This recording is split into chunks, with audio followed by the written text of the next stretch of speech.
many other organizations, the educators, the parents, the mentors, the businesses throughout the Southern Tier who are responsible for this program.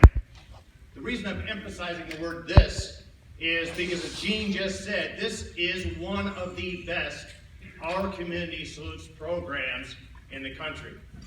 Now, my wife Elaine and I have been out to probably 10 or 12 of them throughout the country over the last 10 years.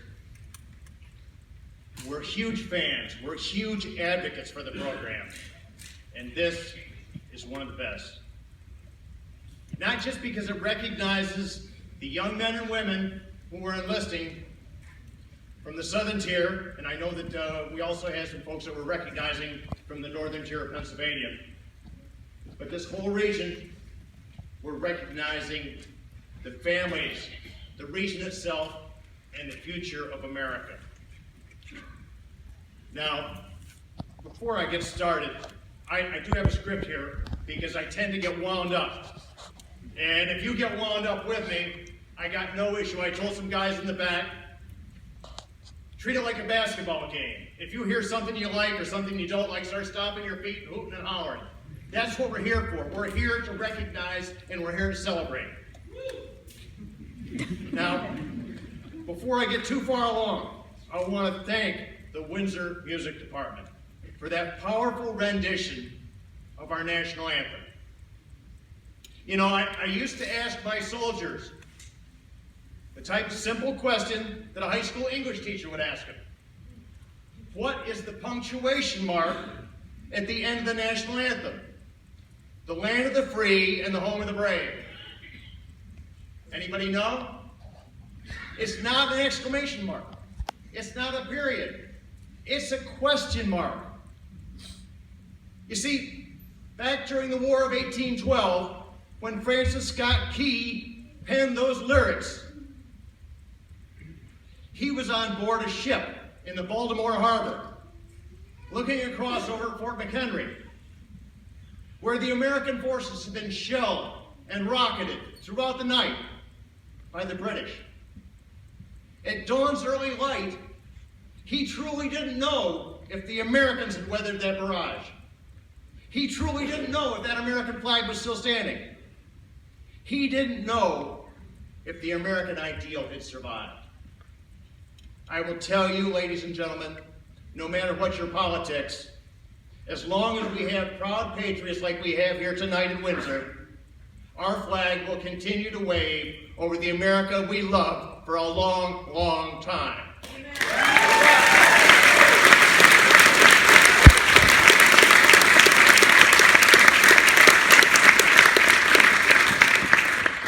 And I didn't see a single person kneeling during that anthem. Now, even though the media frenzy seems to have died down a bit on that topic, I'd ask that you allow me a personal moment for a thought on peaceful protest and freedom of speech.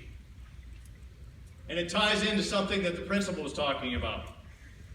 Now, you know, I understand that the Constitution and the First Amendment guarantee that all Americans have the right to peacefully protest.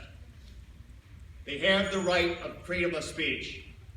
Since the United States started under that Constitution, this little guy right here, in 1789, our servicemen and servicewomen have supported and defended that Constitution and that First Amendment, part of the Bill of Rights,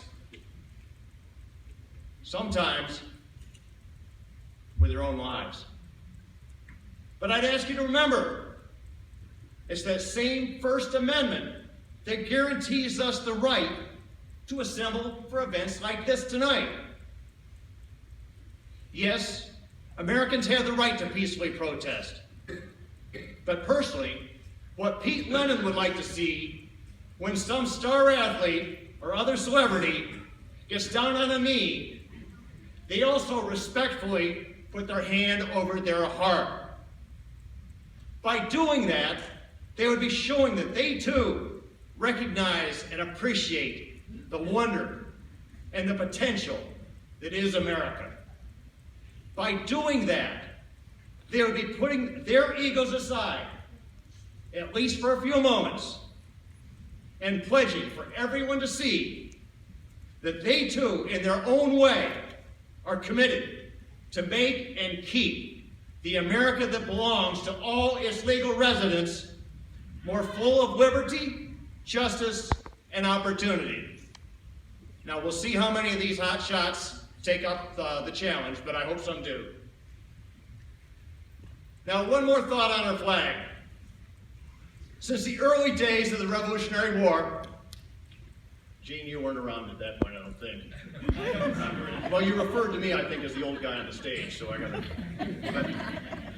But nearly 240 years ago, some form of the Stars and Stripes has served as a rallying point for our men and women on the battlefield. That flag has brought all Americans together in times of pride, strife, and uncertainty. While our honorees tonight are probably too young to remember, but I'd ask their parents and the other members of the little more senior members of the audience to think back and reflect on how many times you saw the flag in the days and weeks after September 11, 2001. But that beautiful piece of cloth is only a symbol. It's not who we are. Ladies and gentlemen, who we are is pretty simple. We, you and me, we are more than residents of America. As citizens of America, we are the essence of America. The greatest, most just social experiment in the history of mankind.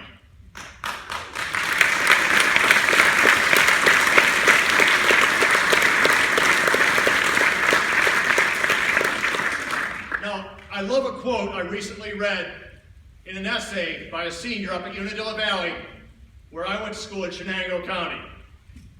She simply wrote, "The left hand, and the left wing, and the right wing are all part of the same bird." She said she heard that from her grandfather. Well, to me, her grandfather is a pretty smart man.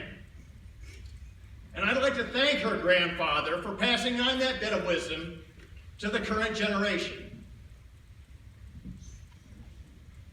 Okay, now that's enough of the world according to General Lennon for one night. Let's get on to the business at hand. Tonight we recognize what is likely to have been one of the most significant adult decisions that many of our honorees have made in their young lives. We're here to say thank you on behalf of the Southern Tier and the Northern Tier of Pennsylvania, if there are Pennsylvanians here. I want to thank you for making that decision of your own free will. Thank you very much.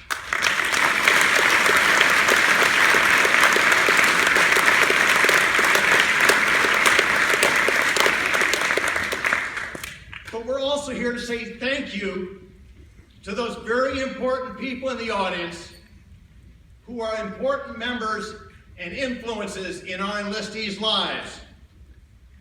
They helped them to frame that decision of their own free will. Now, it could have been a parent, it could have been a teacher, some other mentor, an older friend. But beyond helping our enlistees frame that decision and make that decision, these are the folks who have helped to make our enlistees the young men and women they are. So I thank you as well.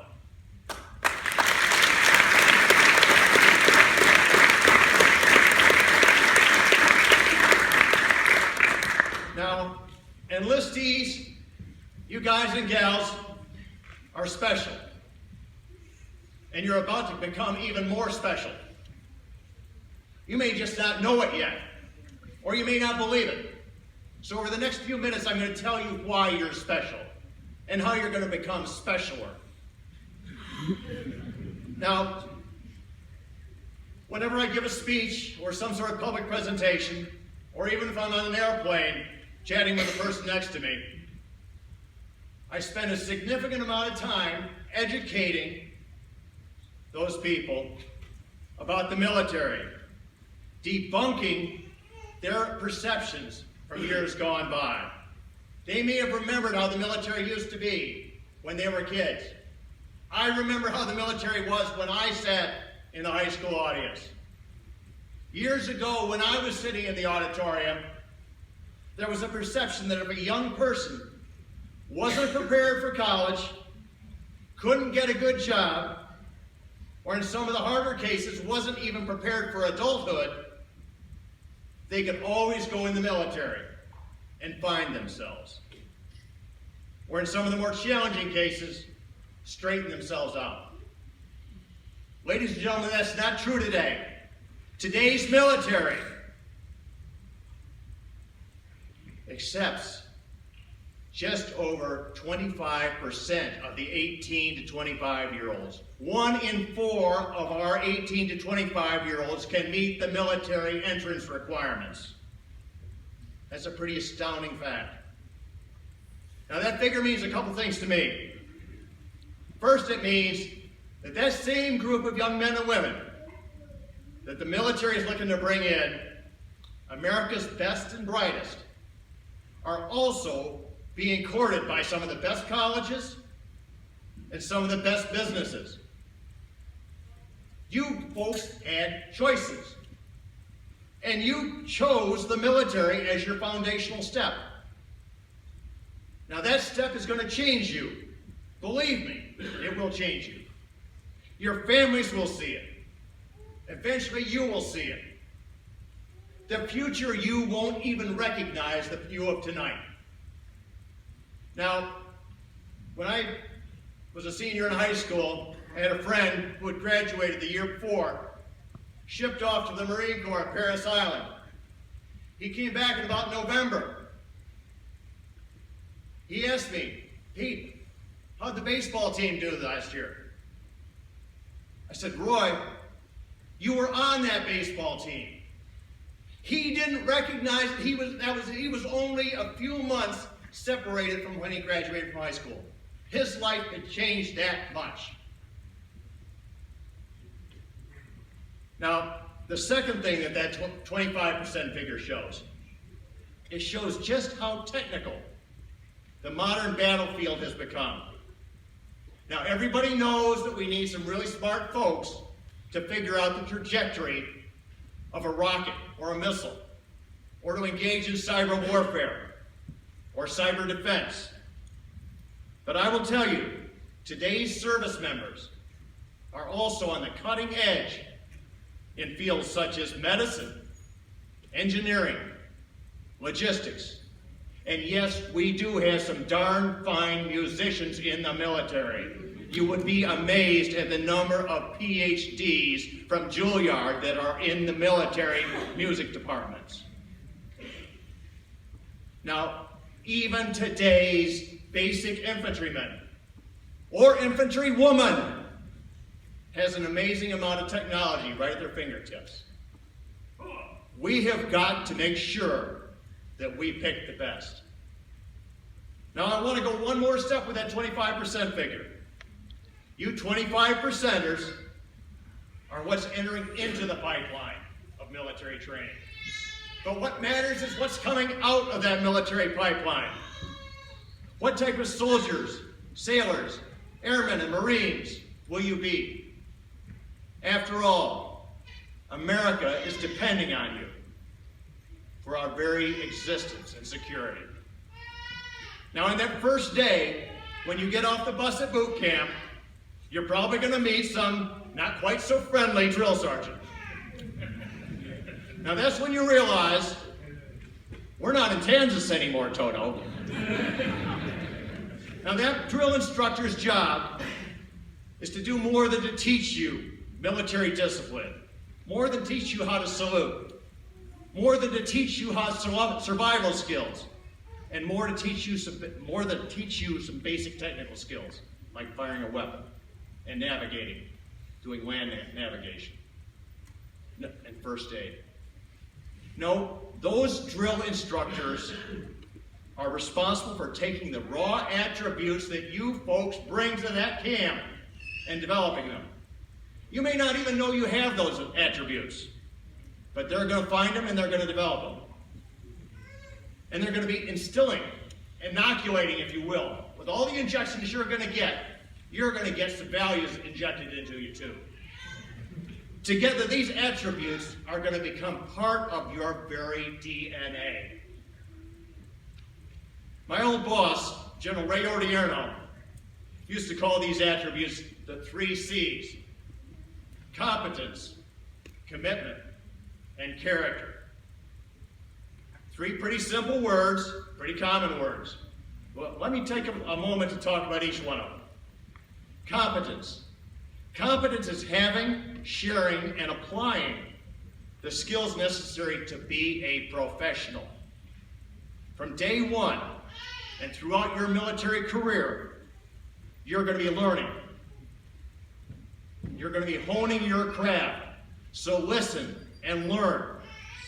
That drill sergeant may be yelling at you, but his or her only goal in life is to make you better. Learn from them. Learn from all your instructors and all your leaders. Listen, practice. Learn from your teammates. Have 1 and 1 equal more than 2 in your team. Learn your job and learn how your job fits into the bigger picture. It's just like a football team. If the guard doesn't know what the halfback is going to do, he's going to get in the way, and then halfback is going to stumble and make no yardage.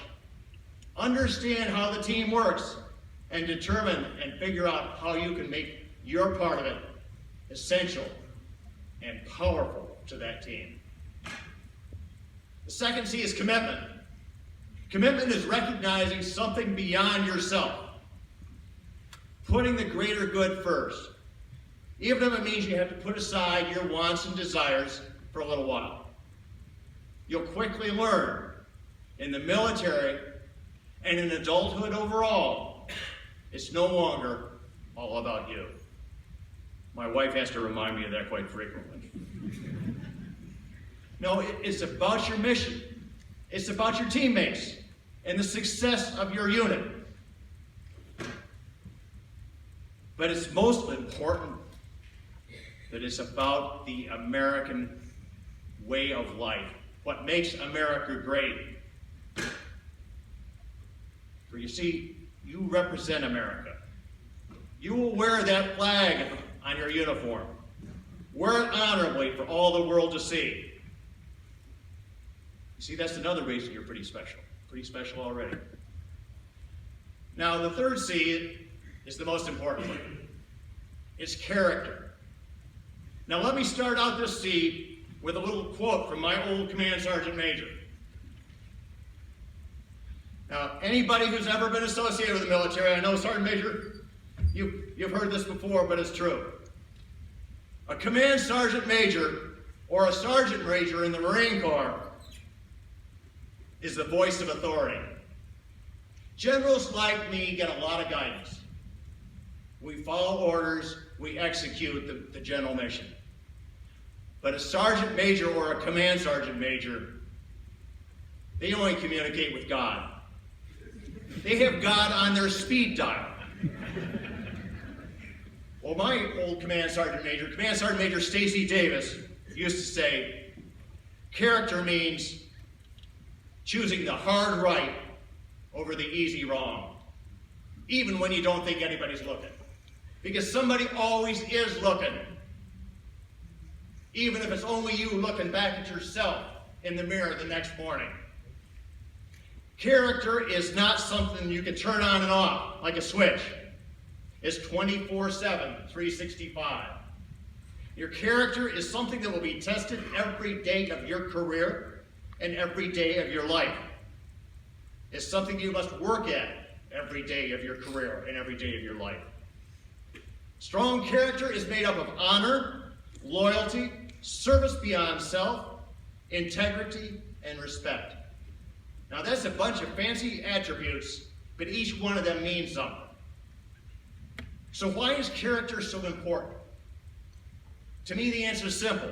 Because despite all of the military technology that we have, the best and the most modern technology in the world, in the history of the world, military operations and successful military operations are the result of a human endeavor. Whether you're in the mountains of Afghanistan or in Puerto Rico trying to reestablish power after a hurricane, it is a human endeavor impacting the lives of other human beings. Character is important. This is especially true when every action, even by the newest recruit, can find its way onto the internet in a matter of minutes. Simply put, our nation expects you to be a professional and of good character. Now those 3 C's, competence, commitment, and character, will make you special. But they don't come easily. You'll have to earn them. You'll have to earn the trust and respect of your teammates and of your military family. My military is not going to lower the bar just so you can clear it. That's not the way the military works. That's not the way life works. If we do lower that bar, we're letting you down, and we're letting America down. Now that drill sergeant that we were talking about, he's not going to be easy on you. He's not going to take care of you. Oh my God, did I just say that? He's not going to take care of you? No, that may have caused a bit raised eyebrows among the parents and the grandparents here. But what I'm saying is, taking care of our service members is what you do to a child. Taking care of our service members and our new recruits does not help them grow. It doesn't help them learn responsibility and accountability.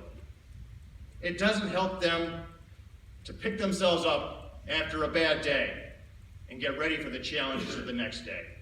It doesn't help them get ready for life. No, these drill instructors and the leaders that you run into along the way are not going to take care of you, but they are going to do 2 things. They're going to care for you as you grow. But more importantly, they're going to care about you. Believe me, in those rare cases when they don't, we'll take action. Now that drill instructor is going to work with you all hours of the day, all hours of the night, if need be. They're going to discipline you. They're going to get you into shape. Physical shape, mental shape, ethical shape. What I call professional shape. And when you don't feel like you can go any further, that drill sergeant is going to push you and your teammates just a little bit further up that hill. He's going to get you over that hill.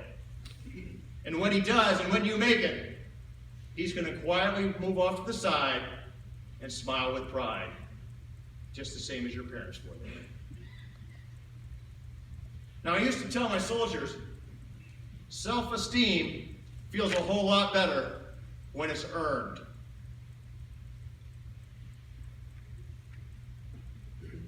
The Army's not going to give you anything, neither the Marine Corps, the Air Force, or the Navy. Now, been a little hard on some of you folks, is perhaps giving you a wake-up call of what you're going to be facing. But it's all good. Now I'd like to talk a moment to the parents and the mentors. You're all a little anxious about what your enlistee is going to be doing and how they're going to experience that transition to the military family. Don't worry.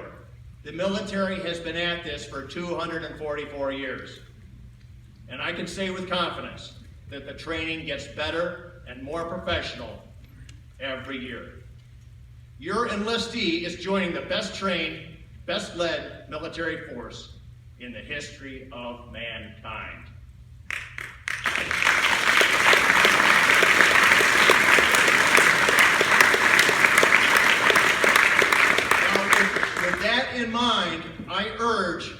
our family members, and our mentors to let that growth happen. Stay in contact with your enlistee. Support them. Remind them, though, that life is full of good days and bad days. And every new day is an opportunity for another good day. Remind them that bad days don't last, but good people do. And to you enlistees, you're not off the hook yet. Keep your families and your mentors back home, back here in the Southern Tier. Keep them informed of how you're doing. Now, I'm going to make it official tonight with a directive. Families, if your enlistee doesn't write, doesn't call, doesn't text, doesn't email, drops off the face of the earth, you've got my permission to stop sending them cookies from home. See how long it takes for them to pick up the phone. Now, in closing, let me say that the military is not some club that anybody can easily join. You'll find that the military gives you very little for free, except some meals that you probably won't have time to fully eat and enjoy, and maybe some stylish new haircut. But wearing that uniform is not an entitlement. You have to earn it. But you can, and I know you will. Along the way, you'll earn something else. You'll earn self-esteem and self-respect. You'll be even more special. Now, what will you do with all the specialness that you build up? Well, just like this dirt road boy from up in Shenango County by the name of Lennon, you'll go places others only dream of going. You'll live a life with lifelong relationships. You'll have a chance to do things others can only dream of doing. You'll operate pieces of equipment and learn technology and learn skills that put you far ahead of your contemporaries. But most importantly, you will make history. You will be part of an amazing, diverse team of professionals in the profession of arms, entrusted with the defense and security of America. Wow, that is pretty special. And you will truly be an American soldier, sailor, airman, or Marine. And in my mind, an American hero. And for that, in advance, I want to say thank you.